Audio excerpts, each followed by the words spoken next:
The MCU is dead. You've said it, I've said it, pretty much everyone has said it. They've been very vocal about it, and we can see evidence of that all around. I mean, they still have projects coming out like Echo, which I have no desire to watch or review whatsoever. They have What If, but I also have no desire to review or watch that whatsoever. They have Agatha, House of Harkness, Darkhold Diaries, whatever that was supposed to be, Wonder Man, Riri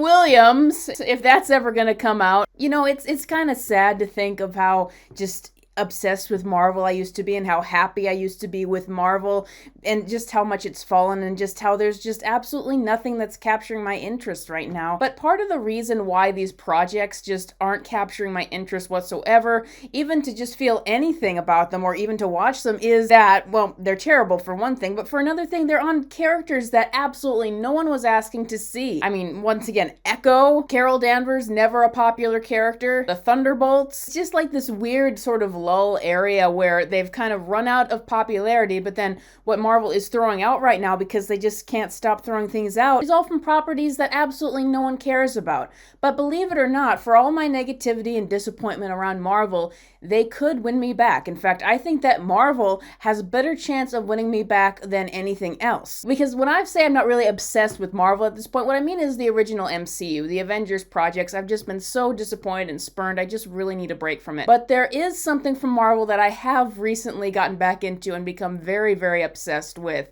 It is the X-Men. Oh my goodness, I have just become so obsessed with the X-Men. I know what you're gonna say though. Superhero movies are dead. No one wants to see them anymore. But are superheroes really truly dead? Because I think that the failure of Aquaman 2 and the Marvels is just too fresh in our brains. But we see other things like Spider-Man Across the Spider-Verse and Guardians of the Galaxy Volume 3, the Batman, things like that pick up and still do well for superheroes. I will continue to contend that I don't think that people hate superhero films. I think they hate bad superhero films. Superhero films that just don't interest them whatsoever. Is there a chance for Marvel to revive their franchise and get people's interest back in it? Well, I think yes, actually. In fact, I would argue that Marvel has a better chance of doing that than any other franchise right now. But it will not be through any of these D-lister shows. And no, and I don't think it will even be through a Fantastic Four movie. And how could they revive interest in this universe? I'll tell you how. The X-Men. In fact, I think the X-Men has the potential to be huge. I think that there is a potential to drum up an X-mania with the audience. And let me explain why. So before the MCU, before the Avengers, before Iron Man, believe it or not, the Avengers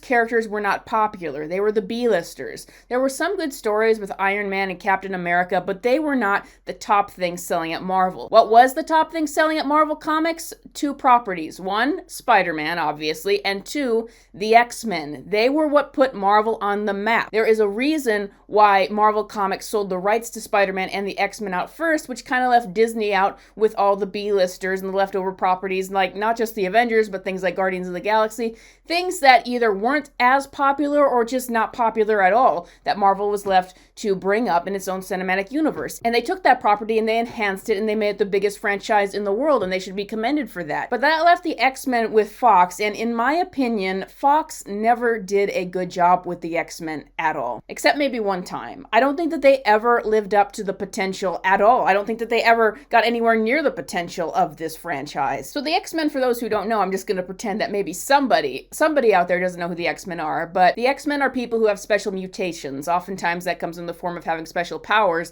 They are outcasts of society. They've oftentimes been used as a civil rights allegory. And on one side you have Charles Xavier's X-Men, who are trying to fight to prove that mutants are good and that mutants and humans can live together. And then you have Magneto, who is trying to push mutants as the dominant people on Earth. And all of this, once again, insanely popular, such good comics, such amazing relationships in the comics between the characters, such amazing individual characters. The X-Men's popularity absolutely exploded in the 90s with X-Men the Animated Series, one of the best kids animation series of all time in my opinion. But then they got on the big screen in 2000, and in my opinion, the first X-Men movie is kind of like a mediocre B-2000s action movie. The only things I really like about it are the castings of Hugh Jackman Jackman as Wolverine and Patrick Stewart as Charles Xavier.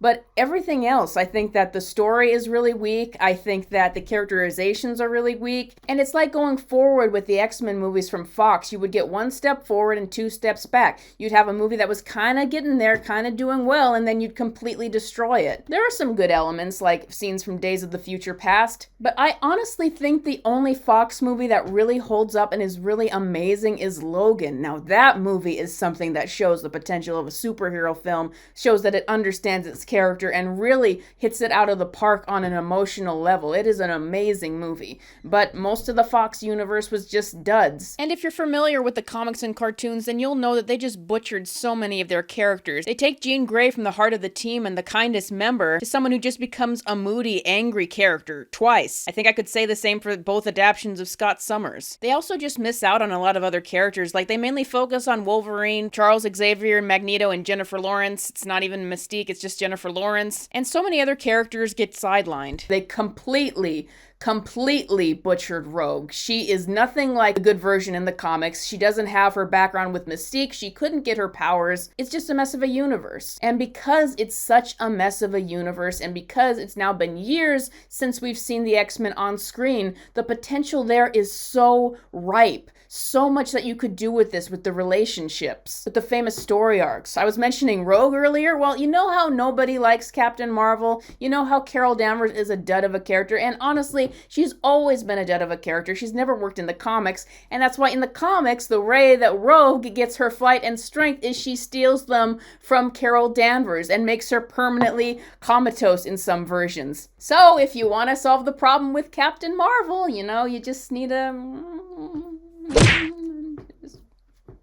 it could be amazing. The potential is there, guys. It's so delicious. It's right there. The right answer to get rid of Captain Marvel and bring the X-Men into the MCU. It's so perfect. Come on. Rogue, by the way, happens to be my favorite X-Men character, and she's hilariously kind of everything that Captain Marvel is not. She has a great personality. She has a great backstory. She has a pain to her. She has great relationships, whether it's her complicated mother-daughter relationship with Mystique, her romantic relationship with Gambit. She's just got pretty much everything that Captain Marvel doesn't. So let's bring her in here, please. I think that the X-Men are also a good opportunity to try something new with the aesthetic that you would try with this, with the deeper themes that could be explored. X-Men, the animated series, explored things like disease, religion, civil rights, time travel, everything. There's just so much you can do with the X-Men. But what really makes the X-Men work, not just how good some of the stories have been in the past, not in the Fox universe, aside from Logan, but in the comics, what really makes it connect with people is that feeling of being an outcast. If you go back and listen to the interviews of the people who did X-Men, the animated series,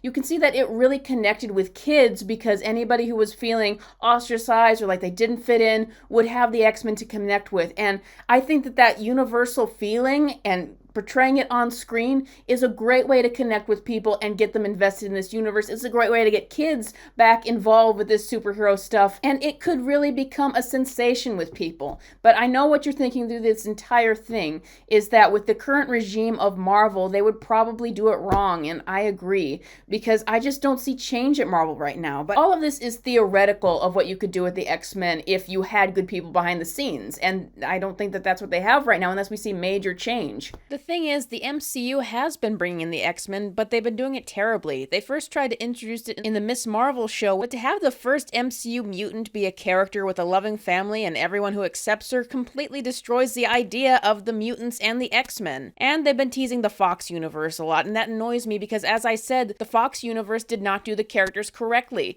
And it started well over 20 years ago, so I'm not sure why we're still clinging to it. We need a fresh start with all of this. From what little we've seen of the X-Men in the MCU, they already aren't doing it well, using them for either fan bait or just showing signs of not understanding the material already. But they need to be very careful with this very valuable property. I think that the X-Men are the only thing that could save the MCU, honestly, because I don't think that revamping the universe with the Iron Man, Captain America is necessarily going to work to get people on board with different characters, even though we've already had pretty definitive versions in people's minds for the time being. I don't think Fantastic Four is going to make it, because while the X-Men have had some success on the big screen before. A couple of their movies did well. And of course, the animated series really blew up when it came out. But the Fantastic Four have never had a popular adaptation like that. Not a popular TV series, not a popular movie. They had 2 failed goes at the movies. I don't think that the Fantastic Four can do it. I don't think that it can save Marvel. I think that the X-Men is the most popular property with the most potential that could bring people back. But I don't want to see it just yet, because if I saw an announcement for an X-Men movie right now, it would just fill me with dread. Because the reason why I've been getting so much into the X-Men lately is because it is the one property that hasn't been wrecked. And I don't want to see that happen. I don't know, maybe 5 years from now, 6 years from now, they can finally do it once things have really cleaned up. But I know a lot of people have been spurned to the point they just don't want that anymore. So what do you guys think? Do you think that the X-Men can save the MCU? Or are you just done with this superhero stuff in general? Let me know in the comments below, and I will see you guys next time.